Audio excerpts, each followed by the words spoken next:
Welcome back. Switching gears a bit, let's take a closer look at the Department of Justice. First, some context. The DOJ is a federal executive department that is tasked with enforcing and defending the interests of the U.S. according to the law. Now, the top dog in the department is the Attorney General. Now, historically, the DOJ and AG have both been apolitical. In fact, the department's very own mission statement says it's in place to, quote, ensure fair and impartial administration of justice for all Americans. So now let's bring in the Roger Stone case. And again, some context. Stone is a Republican strategist and a longtime ally of the president.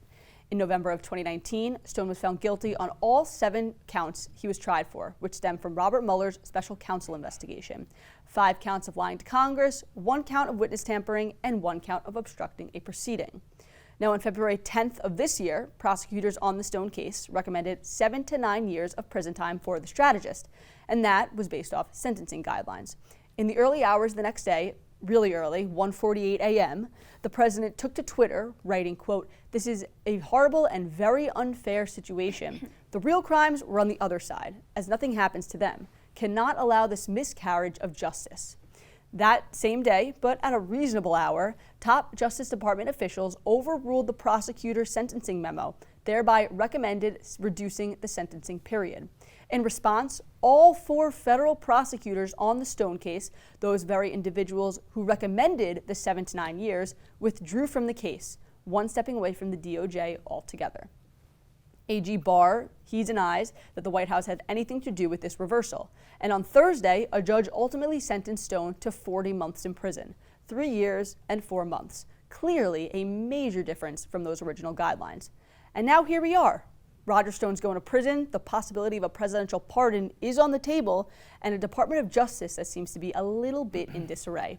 What better time to dive in? Let's get to it. I want to start with 2 questions, kind of simple. A, do you think Roger Stone will be pardoned? B, if so, when in this last year of his term? Shep, I want to ask you first.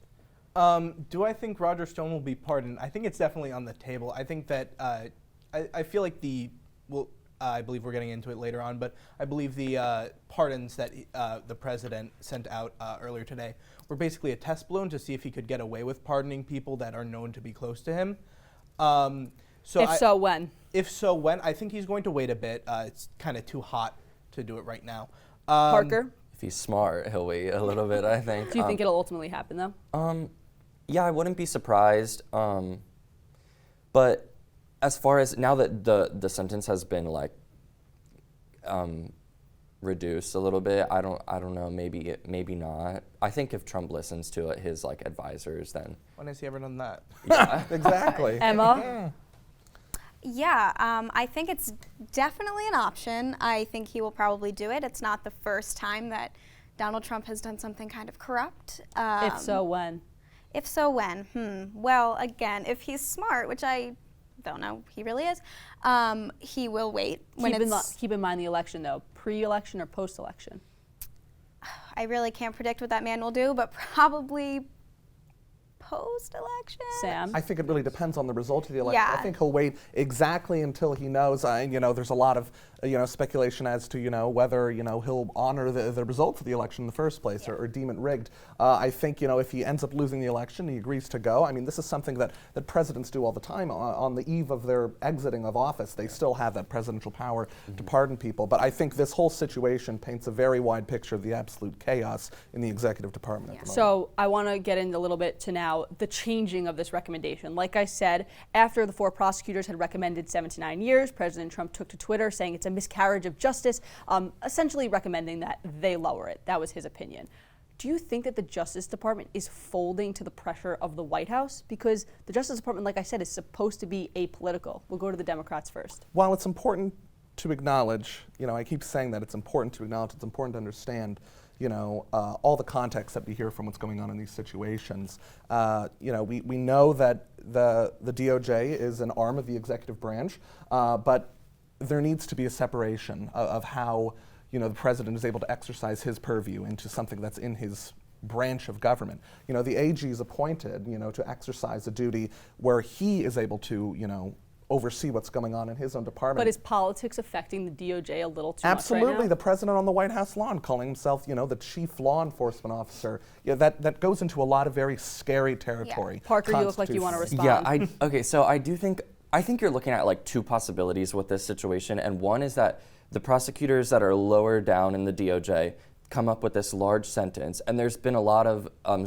speculation about people in the DOJ being against the current administration. Well, just to push back on that statement a little bit, these 4 prosecutors did know the facts arguably the best. They had been on the case for years, and also the sentencing was based off guidelines with how many counts there were and the level of the counts. But carry on. I think so I think there was a point where they didn't really run it up the line though to the top officials of the DOJ, and maybe whenever Bill Barr had gotten the chance to look at it and the top officials looked at it, they were going to decide to lower it anyway.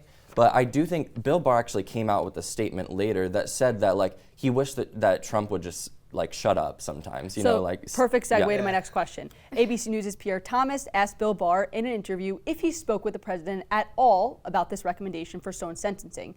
To that, the AG had this to say. Take a look. Did you talk to the president at all about your decision regarding the recommendations? Never. Anybody from the White House call you to try to influence? No. Nope. I have not discussed the Roger Stone case at the White House. I'm going to go to the Dems first. Do you buy it? Do you think the AG really didn't talk to the White House? I do not buy it. It's not the first time this administration has been exerting its influence in places that it's not supposed to. And I mean, even the Roger Stone case is about him lying to Congress. So I don't think lying is out of the question here, and I think that it's honestly, like you were saying, quite frightening, the power that the president is trying to have, and it's very, very frightening. Shep. Yeah, people who know me know that I'm not a dyed-in-the-blue Trump supporter. In fact, I identified as a never-Trumper during the 2016 election. But the fact of the matter is that I believe Barr here. Because what, in my opinion, probably happened was Trump made the tweet, and Barr and other senior DOJ officials were like, we want to get on our boss's good side. And so they did it. You don't have to directly communicate with the president in order to get the feeling that Trump maybe wanted to have the sentence lowered. Let me ask something. Is that an issue? The Department of Justice wanting to get on the good side of their boss, when the Department of Justice, I understand it's part of the executive branch, but it's supposed to be apolitical. It's supposed to be apolitical, but it's apolitical in the same way the Supreme Court's apolitical. It's apolitical in theory. Holder had some things where he talked to Obama. In Bush's time in office, he talked to his AG. It's always been it's apolitical in theory, but that's normal coordination on policy issues. We've never seen, in the past few administrations, this type of cooperation. Honestly, I think that the Attorney General is afraid to lose his job. He had a very honorable reputation here in the district before he joined this administration.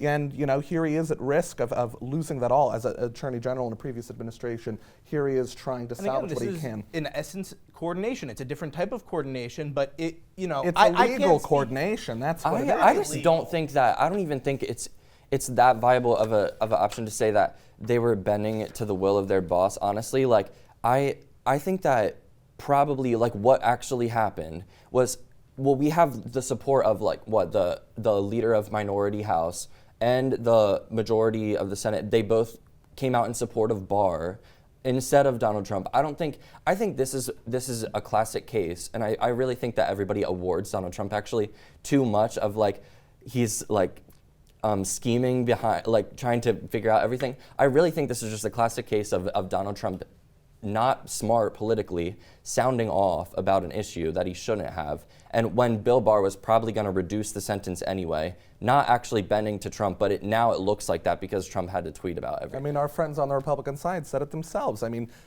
Donald Trump at the moment, whether he's doing this or not, or if he's being too idiotic to actually want to take part in anything that's going, if that's the case, he shouldn't be president in the first place.